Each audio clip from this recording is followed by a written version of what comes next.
Old school bodybuilders did almost every set to failure. Hey everybody, it's Jason Blaha here. I thought I would chat with you guys and gals a little bit about this today. But a quick reminder, if you guys will please click like down below, I'd greatly appreciate it. If you're not subscribed or following, please do so. And if you guys train to failure or not, let me know in the comments. So again, something that I started messing with again recently more and more of just going to failure even on big exercises for me. I used to do this when I was younger, like when I was in my 20s, and I was pretty big and pretty strong. Only had one major injury, and it wasn't from training to failure.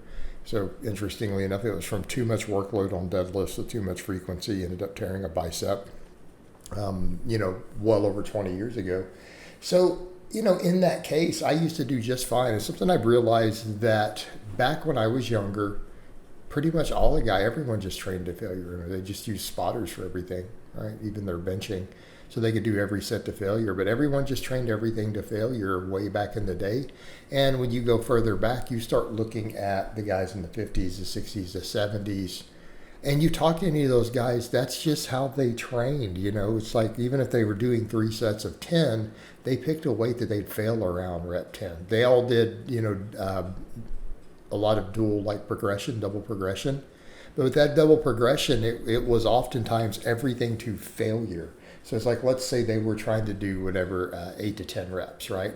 They would pick a weight that was around their 8 rep max, but they would do sets of 8 to failure, right? And then they would oftentimes add reps, and when they could get to 10 on all the sets, they would add weight again or whatever. And so they would do progressions like that. But guys weren't just doing, hey, let's just add weight and non-failure sets. Everything was done to failure by most of those guys. That's just how they trained. And they used to believe muscle failure, a lot of them, was the only way to grow. Then you had guys like Menzer who came out later with absolute failure, going beyond failure. But generally speaking, you go look at a lot of the old school guys, they did their sets to momentary failure. That's just how everyone trained. They didn't do reps in reserve. And, the ironic thing when you bring this up now, everyone talks about fatigue, and everyone gets so fatigued so much easier. I think it's a generational thing. And I'm not saying younger guys are softer today. I think people have grown up more sedentary.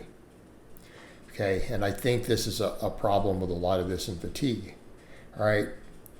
When you go back to previous generations, everyone played sports and was active as kids.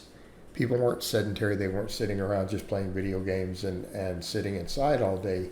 They were active, athletic, and a lot of your lifters all did sports when younger, right? So they all were used to high physical activity. People also oftentimes had more physically demanding jobs. They were just in better shape. And one of the things I've noticed, a lot of people who get into lifting now, they don't have a history of anything athletic, and they just simply cannot handle certain amounts of fatigue until they've been training a long time. Okay, so I want to make a point with a lot of people. They're like, they just burn out so easily. So everyone brings up the point, well, if you just train to failure, you don't recover. But how much of it is, one, this current generation of people? 2, it's also being told that they'll burn out instead of adapting to it. I think this is a factor. And I'm saying this as a coach. I've noticed this with a lot of my younger guys. It's definitely an issue.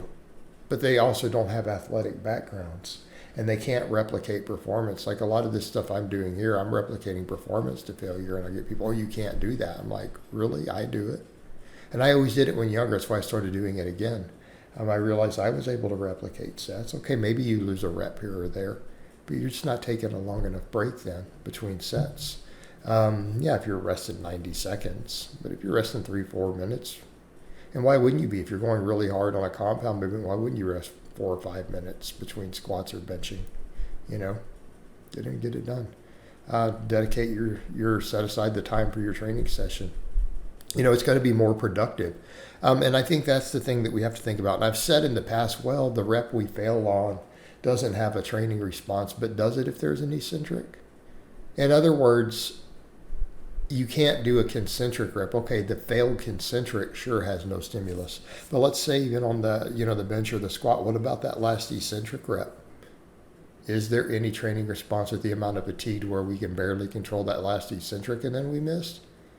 There probably is. So I think that we have to think in those terms of effective reps right? Because we always say that, well, within 5 reps of failure is probably where all the growth stimulus happens, and the closer we get. Well, if we're doing our sets there, then you know you got all the upper threshold fibers were fatigued. And I think that's the other thing too. We talk about different regions of muscles and different ratios. Okay, but what do we know? When we look at 1 rep maxes, the neural activity goes way up on every exercise. The same thing right at failure. So in other words, the ratio of tricep versus pec on whatever, or delt or whatever, on this movement. But when you take it to failure and a weaker muscle gives out, the others have to compensate on the failed rep. You're probably going to get a little more complete development even on these big, particularly some of your compounds, right? So in other words, let's say a dip, like you take a dip to failure. Is it really going to be an issue of, well, this is a way more tricep or a way more pec dominant? Well, not really, because if you're doing a full range of motion, like you see me doing there, and you're taking that to failure, and everything's giving out, you've reached really good stimulus in every muscle. So I think we have to factor that in. But then we come over to, well, what about recovery?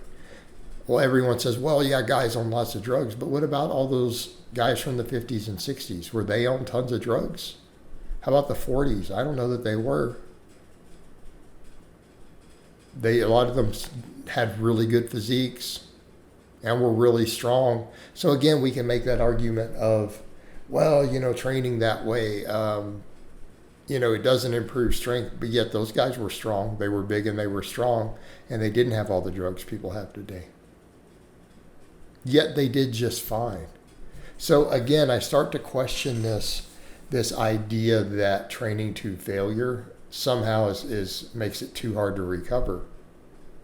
Do we have empirical data to support that? Because we have a whole lot of studies of training to failure showing these amazing results. So how many of those studies you look back at seeing these amazing hypertrophy studies on more moderate volumes?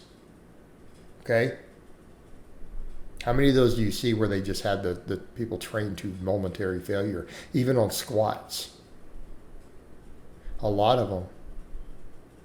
So when you have all these hypertrophy studies, like those women's studies comparing hip thrusts and squats to failure, they all made really good muscle growth, particularly the women squatting to failure. So where's all this under recovery in the data?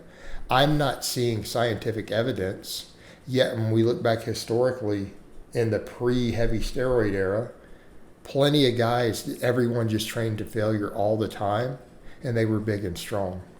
My generation of lifters, I go back and look, dudes trained really hard, and they were big and strong. The average gym rat in the hardcore gyms I came up with was bigger and stronger than the average gym rat I see even now using gear. Just going to point that out. All right, guys, but that's really all I have to say on that today. I hope it's been informative, and I'll talk to you guys and gals next time.